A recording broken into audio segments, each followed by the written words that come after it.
الأصدقاء salam alaikum, bonjour ou bonsoir les amis, j'espère que vous allez bien partout où vous vous trouvez. En tout cas, c'est ce que je vous souhaite et pour le meilleur de toutes les situations et de toutes les circonstances, bien sûr. Bienvenue sur votre chaîne Bled Magharibia qui attend comme toujours vos encouragements qui nous font beaucoup de bien car nous avons bien besoin. Merci, un merci tout particulier pour vos gentils commentaires, pour vos précieux conseils, ainsi que pour vos compliments. Mais n'oubliez pas de vous abonner pour rester branché avec nous, avec votre chaîne, et pour rester bien informé. الأصدقاء أتمنى تكونوا بخير وعلى خير أينما كنتم. أهلا وسهلا بكم ومرحبا بكم في قناتكم. Cette séquence vidéo évoque pour vous une certaine Espagne dans l'échec du chef du Parti populaire, de ce PP, déçoit les anti-maroccanités du Sahara, reflétant par là une grosse impression d'une énorme déception. En effet, par deux fois, le leader du PP, Parti populaire centre-droit, et de l'opposition conservatrice en Espagne, n'a pas réussi du tout à gagner la confiance du Parlement pour assumer la présidence gouvernementale espagnole et succéder au chef du PSOE, Parti socialiste ouvrier espagnol. C'est pourquoi le roi missionne le socialiste espagnol donc pour former un nouveau gouvernement. Mais à titre de rappel seulement ici et maintenant, le PP d'Alberto Núñez Feijóo, qui a remporté pourtant 136 sièges en juillet dernier lors des deux votes pour cette investiture. En dépit du soutien du parti d'extrême droite Vox, ainsi que de Unión del Pueblo Navarro et Coalition Canaria, n'aura réussi à atteindre que 172 sièges, dirait-on seulement, soit 4 de moins que le nombre nécessaire pour obtenir la majorité absolue, cette fameuse majorité pour réussir ou pour réunir un gouvernement. Ce qui lui a fait dire justement à ce Alberto Núñez Feijóo, il n'y a plus de possibilité de victoire pour aucun candidat. Il n'y a plus de succès possible dans la tromperie ou le mensonge. Fin de citation. Que Alberto Núñez Feijóo ait gagné les élections, mais faute de majorité absolue, n'ait pas pu devenir président du gouvernement, s'explique par la singularité du système politique espagnol, régi par un système parlementaire, justement. Et le président du gouvernement n'est pas élu directement, mais c'est un parlement qui est élu, et c'est à ce dernier, à ce parlement, de voter la configuration de l'exécutif, à savoir un gouvernement. Et cette formule électorale permet au leader du PSOE, Pedro Sánchez, en tant que deuxième candidat, le plus voté en juillet dernier, de briguer un nouveau mandat et donc de tenter sa chance une nouvelle fois de former un gouvernement. Face à ce scénario qu'il aura tout fait, il a déclaré à son rival et le courage de dire ce que l'Espagne devra endurer si tu es président du gouvernement pour que l'Espagne sache ce que tu penses des demandes claires et nettes des partis indépendants. Ce qui vient de Fierro, en l'absence d'une réponse à ces propos de la part de Pedro Sanchez au Parlement. C'est le socialiste Oscar Puente qui s'est exprimé à ce sujet en accusant le leader du PP d'avoir participé à un simulacre d'investiture pour ses objectifs personnels.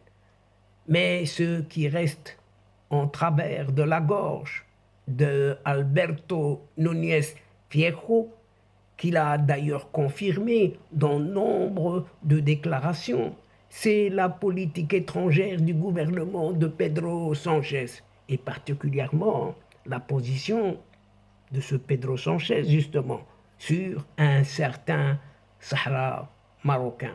En effet, le leader populiste, PP, s'était engagé, s'il remportait la présidence du prochain gouvernement, à enquêter sur les raisons qui ont poussé le gouvernement précédent de Pedro Sanchez donc à soutenir l'initiative d'autonomie au Sahara marocain, en formant une commission parlementaire à cet effet.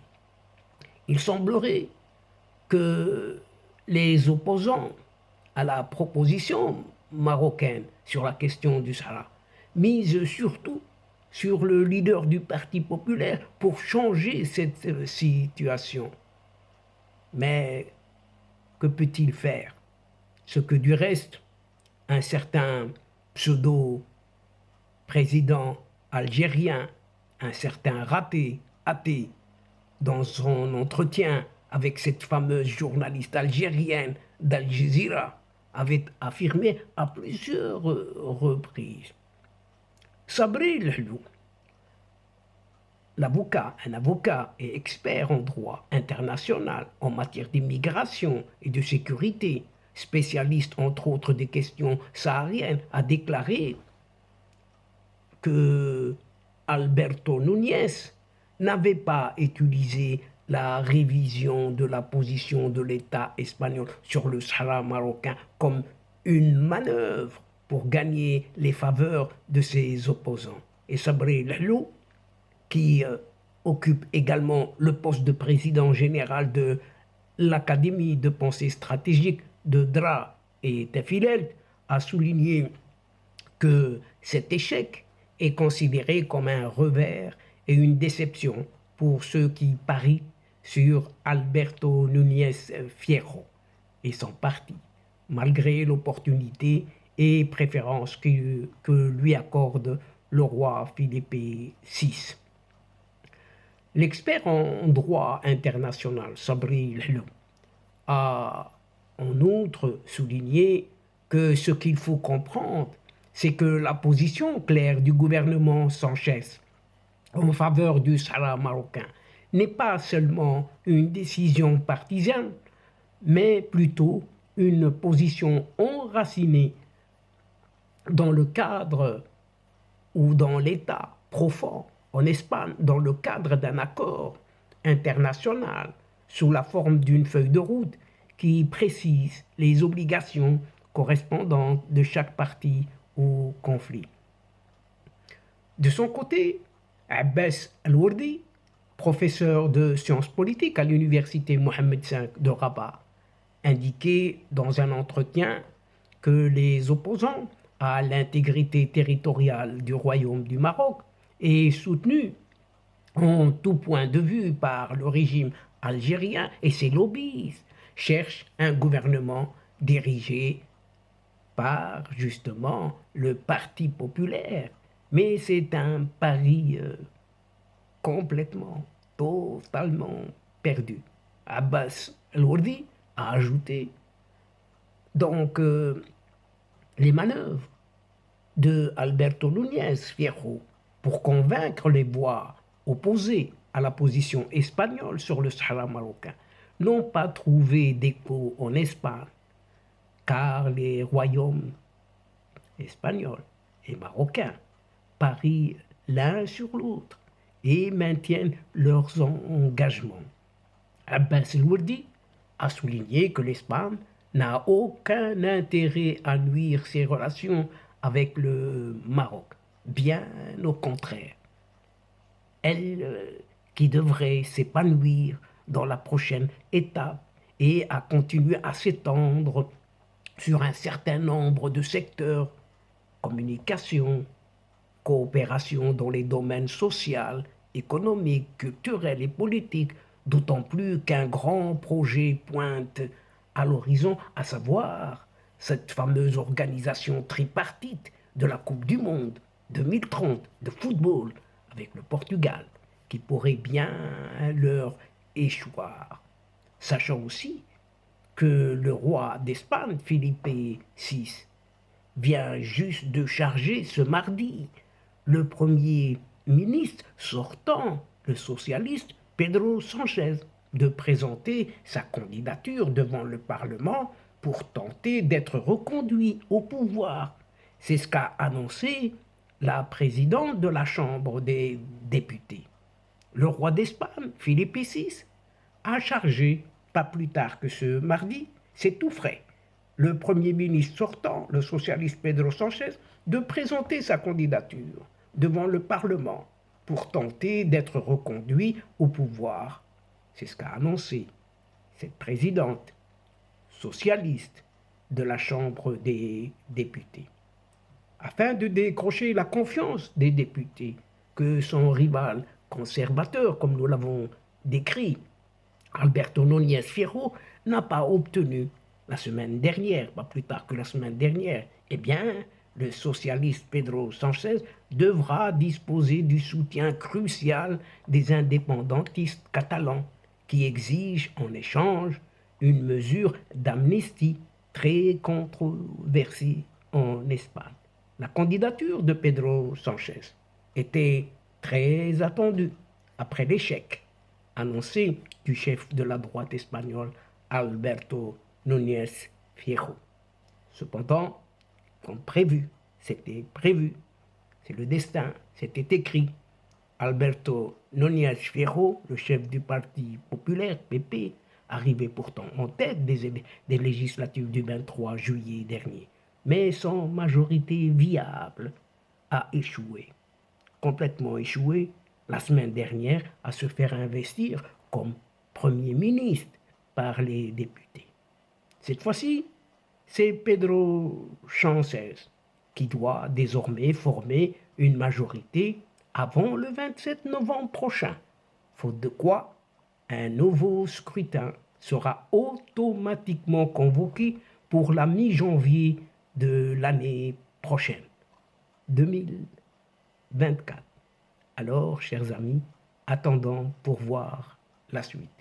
Et donc, sur ceci que se termine cette séquence, et en vous disant à la prochaine fois, en vous retrouvant avec un immense plaisir, et comme d'habitude, n'oubliez pas de vous abonner, de faire abonner vos proches, vos connaissances, vos amis, et pourquoi pas les membres de votre famille, pour recevoir les dernières infos de votre chaîne, tout en vous remerciant pour votre suivi, pour votre fidélité.